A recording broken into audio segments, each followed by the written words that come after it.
हर रोज एक नई कहानी देखने के लिए चैनल को सब्सक्राइब करें और बेल आइकन को दबाना ना भूलें। तनुजपुर कहकर एक गांव में रश्मि अपने छोटे भाई सोहम, माँ कावेरी और पिता चंद्रेश के साथ रहती है। कावेरी और इंद्रेश दोनों एक बड़ी कोठी में नौकरी करते और अपने दोनों बच्चों का पेट पालते। रश्मि कॉलेज में MBA पढ़ रही होती है और सोहम स्कूल में पढ़ रहा होता है। दोनों की उम्र के बीच कुछ 3 से 5 सालों का ही अंतर होता है। एक दिन जब कावेरी और चंद्रेश काम से घर वापस लौट रहे होते हैं, तभी अचानक से उनका एक्सीडेंट हो जाता है, जिसमें उनकी मृत्यु हो जाती है। अपने माता पिता की मृत्यु के बाद रश्मि और सोहम दोनों बहुत टूट जाते हैं। माँ, पापा, आप दोनों हमें छोड़कर नहीं जा सकते। रश्मि दीदी, ये क्या हो गया माँ पापा को? अपने आप को संभाल सोहम, अब हमें हमारे माँ पापा कभी नहीं मिलेंगे। उनका और हमारा साथ यही तक था। चंद्रेश और कावेरी के बाद रश्मि पर सारे खर्चों का बोझ आ चुका था, क्योंकि उन दोनों का उनके माता पिता के अलावा इस दुनिया में और कोई भी नहीं था। रश्मि अब MBA के साथ साथ पार्ट टाइम जॉब ढूंढने लगती है। वो कई जगह जाकर इंटरव्यू देती है। हेलो सर, मेरा नाम रश्मि गोयल है। मैं MBA कर रही हूँ। मुझे पार्ट टाइम जॉब की ज़रूरत है। मेरे माता पिता की हाल ही में मौत हुई है, जिस कारण मुझे जॉब की बहुत ज़्यादा ज़रूरत है। मेरा एक छोटा भाई है, उसके स्कूल का भी खर्चा मुझे ही उठाना होगा और बाकी का सारा छोटे से लेकर बड़ा खर्चा मेरे कंधों पर ही है। देखो रश्मि, हम तुम्हारी प्रॉब्लम समझ सकते हैं, लेकिन फिलहाल हम तुम्हें जॉब नहीं दे सकते हैं, क्योंकि हमारे यहाँ हम फ्रेशर्स को जॉब नहीं देते। यहाँ पर सिर्फ एक्सपीरियंस्ड एम्प्लॉयज को ही जॉब दिया जाता है। We are sorry.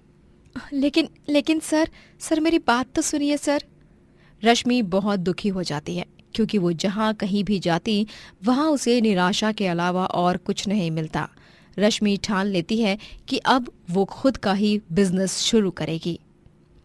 अगर मुझे जॉब नहीं मिल सकती तो कोई बात नहीं, मैं खुद अपना कोई छोटा मोटा बिजनेस करूंगी, लेकिन करूंगी ज़रूर। मैं हिम्मत नहीं हारूंगी।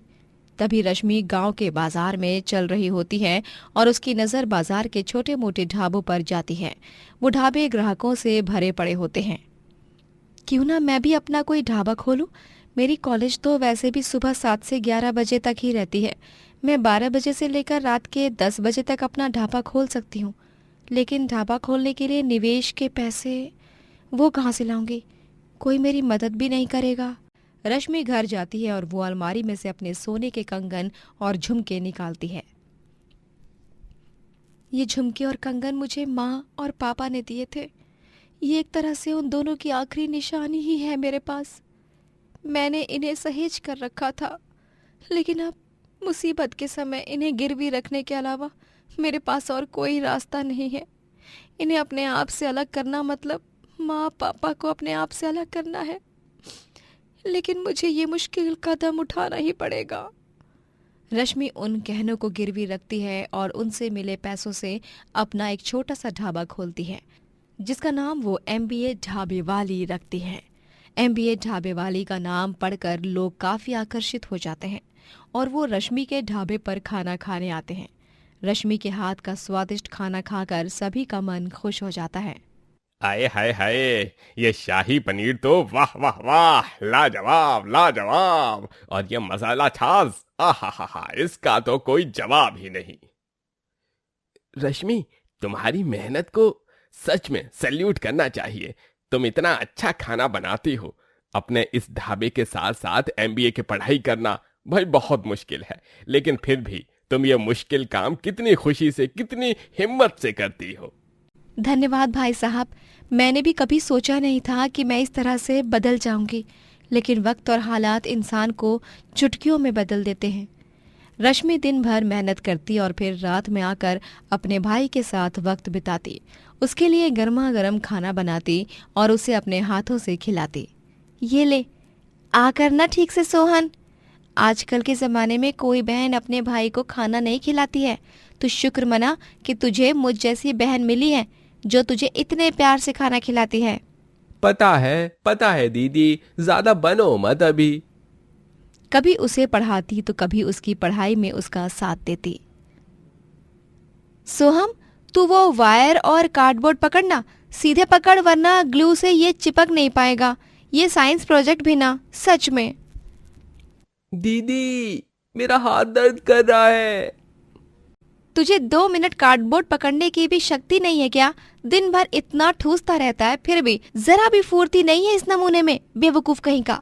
दोनों का अब एक दूसरे के अलावा इस दुनिया में कोई भी नहीं था। दोनों साथ हंसते खेलते रोते मुस्कुराते खाना खाते पढ़ते। रश्मि दिन रात मेहनत करके पैसे कमाती है और वो जमीन खरीदती है और घर खरीदती है, लेकिन सब कुछ सोहम के नाम पर होता है।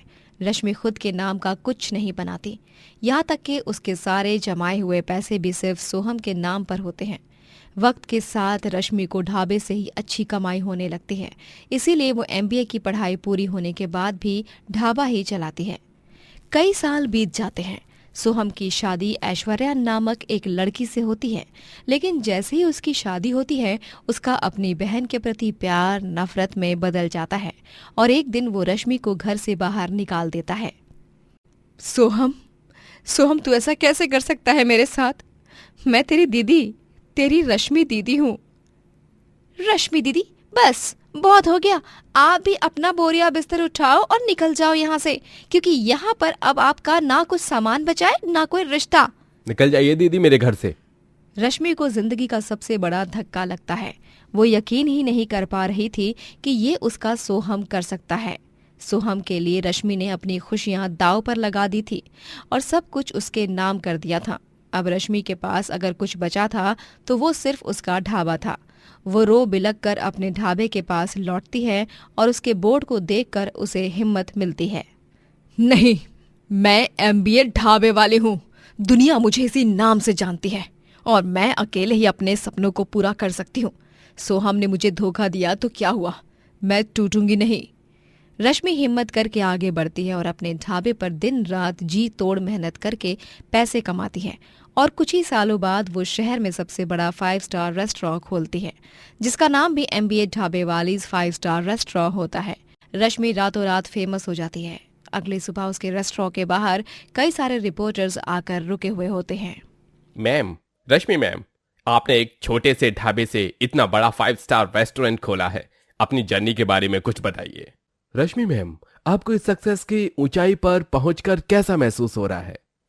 मैम, आप आने वाली यूथ जनरेशन को क्या मैसेज देना चाहती हैं? मैम, रश्मि मैम, आपने एक छोटे से ढाबे से इतना बड़ा 5 स्टार रेस्टोरेंट खोला है। अपनी जर्नी के बारे में कुछ बताइए ना। रश्मि उन रिपोर्टर्स के सारे सवालों के जवाब देती है और खुशी से अपने नए सफर की शुरुआत करती है।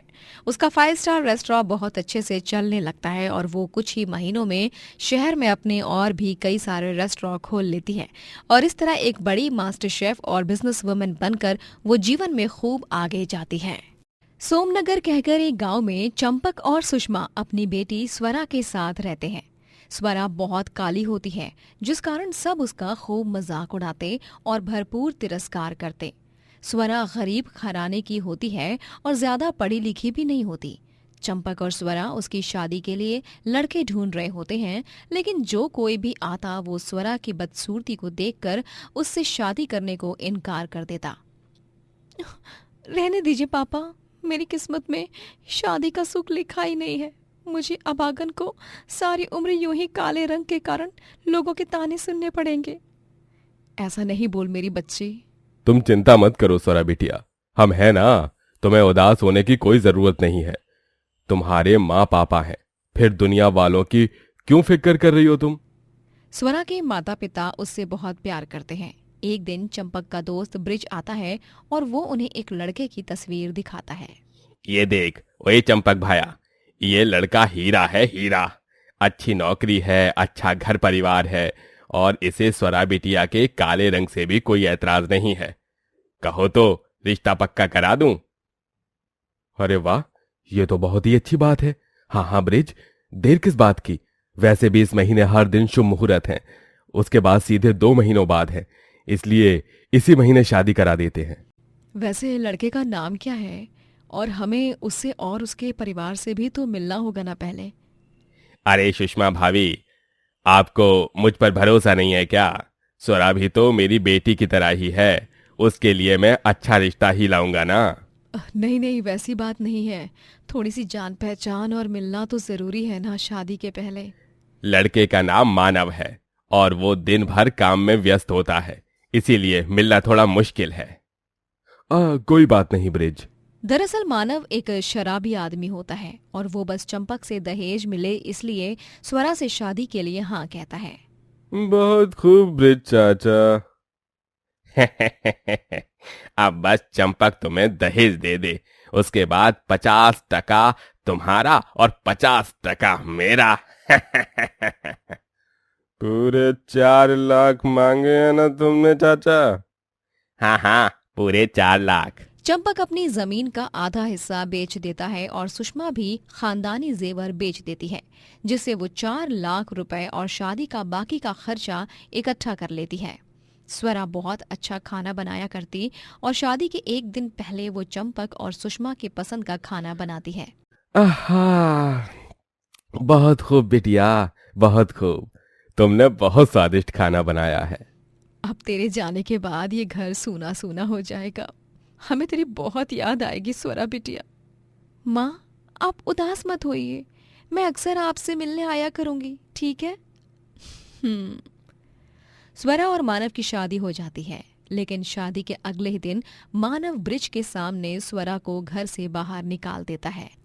अरे चल निकल यहाँ से, तुझे क्या लगा रे कल्लो, मैं तुझे शादी करके घर बसाऊंगा? हैं? मानव जी, ये आप क्या कर रहे हैं? मैंने क्या किया है? मैं तो अब आपकी बीवी हूं ना। ब्रिज काका, ये सब क्या है? आपने इस शराबी आदमी से मेरी शादी कराई।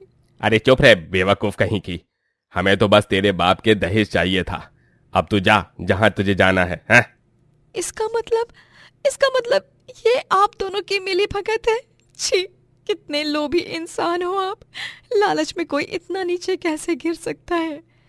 स्वरा को ब्रिज और मानव का असली चेहरा देखकर बहुत हैरानी होती है। स्वरा रोते रोते अपने घर जाती है। तभी वो अपने माता पिता को जमीन पर मृत पड़े हुए देखती है और बहुत चौंक जाती है। माँ, पापा, नहीं, आप मुझे छोड़कर नहीं जा सकते। स्वरा के माता पिता की किसी ने हत्या की थी और स्वरा समझ जाती है कि हत्यारे और कोई नहीं बल्कि मानव और ब्रिज ही थे। वो पुलिस स्टेशन जाकर कंप्लेंट दर्ज करती है, लेकिन जब तक पुलिस पहुंच पाती तब तक ब्रिज और मानव दहेज के सारे पैसे लेकर फरार हो चुके थे। स्वरा की दुनिया मानो एक पल में उजड़ चुकी थी। वो गांव छोड़कर दिल्ली चली जाती है। दिल्ली तो आ गई हूं मैं, लेकिन यहाँ मैं क्या करूंगी? मेरा तो यहाँ कोई है भी नहीं। इस पराये शहर में अब मुझे अपने जीवन की नई शुरुआत करनी होगी। मैं काम ढूंढूंगी और अकेली रहूंगी। स्वरा दिल्ली में काम ढूंढने लगती है, लेकिन इतनी तपती धूप में काम ढूंढने के बाद भी उसे कहीं पर काम नहीं मिलता। फिर 2 दिनों बाद उसे कुतुब मीनार के पास एक ढाबा दिखता है। अरे, ये ढाबा तो बहुत ही अच्छा है। क्यों ना मैं यहीं पर काम की तलाश करूं? हाँ, यही सही रहेगा।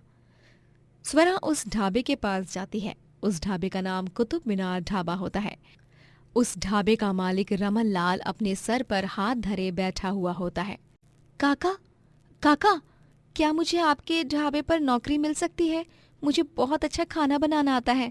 अरे बेटिया, अब मैं ये ढाबा बंद करने वाला हूँ, क्योंकि मेरा ढाबा बिल्कुल भी नहीं चल रहा है। मैं नुकसान के बोझ तले दबते जा रहा हूँ, दबते जा रहा हूँ।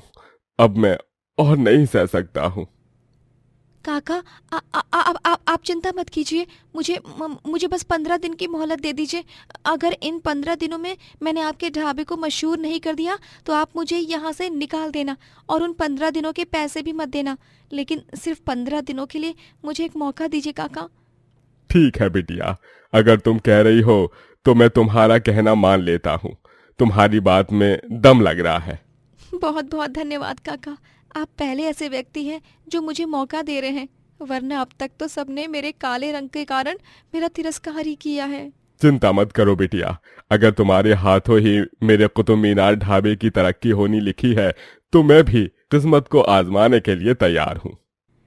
स्वरा कुतुब मीनार ढाबे में खाना बनाने का काम करने लगती है और उसके स्वादिष्ट खाने को खाकर सभी बहुत खुश हो जाते हैं और धीरे धीरे हर जगह कुतुब मीनार ढाबा फेमस होने लगता है। अरे वाह वाह बहन जी, क्या स्वाद है। होए होए होए होए, मजा आ गया जी इस पनीर कुलचे को खाकर। अरे भैया, पूरी दिल्ली में ऐसी खट्टी मीठी दाल कहीं नहीं खाई। मेरे नानी की याद आ गई मुझे तो। ये कुतुब मीनार ढाबा तो बेस्ट है बॉस।